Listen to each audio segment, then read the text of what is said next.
തിയേറ്ററുകളിൽ പരാജയപ്പെട്ട ഒരു സിനിമ 24 വർഷങ്ങൾക്കിപ്പുറം വീണ്ടും തിയേറ്ററുകളിലെത്തുക, ആ തിരിച്ചുവരവിനെ പ്രേക്ഷകർ ഇരുകൈയും നീട്ടി സ്വീകരിക്കുക എന്നതെല്ലാം അപൂർവങ്ങളിൽ അപൂർവമായി മാത്രം സംഭവിക്കുന്ന കാര്യങ്ങളാണ്. ഇപ്പോൾ കേരളത്തിലെ തിയേറ്ററുകളിൽ സാക്ഷ്യം വഹിക്കുന്നത് അത്തരമൊരു കാഴ്ചയ്ക്കാണ്.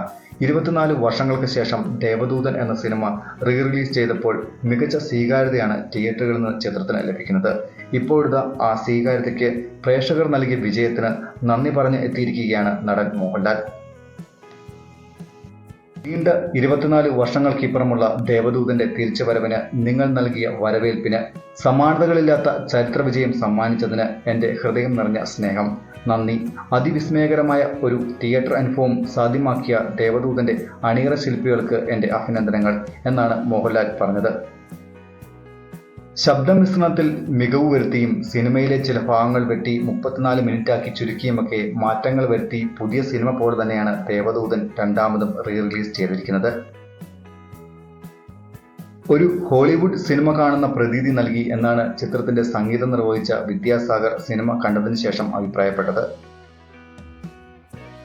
റിലീസ് ചെയ്ത് ചുരുങ്ങിയ ദിവസങ്ങൾക്കുള്ളിൽ തന്നെ ചിത്രം റെക്കോർഡ് കളക്ഷനാണ് ബോക്സ് ഓഫീസിൽ നേടിയിരിക്കുന്നത്. കേരളത്തിന് പുറമെ കോയമ്പത്തൂർ, ചെന്നൈ, മുംബൈ, ഹൈദരാബാദ്, ദില്ലി, ബാംഗ്ലൂരു, മംഗളൂരു എന്നിവിടങ്ങളിലും ചിത്രത്തിന് റിലീസ് ഉണ്ട്. UAEയിലും GCCയിലും ചിത്രം വെള്ളിയാഴ്ച തന്നെ എത്തിയിട്ടുണ്ട്. മോഹൻലാൽ നായകനായ ചിത്രത്തിൽ ജയപ്രദ, വിനീത് കുമാർ, മുരളി, ജഗദീഷ് ശ്രീകുമാർ, ജഗദീഷ് തുടങ്ങിയവരാണ് മറ്റ് പ്രധാന കഥാപാത്രങ്ങളെ അവതരിപ്പിച്ചിരിക്കുന്നത്.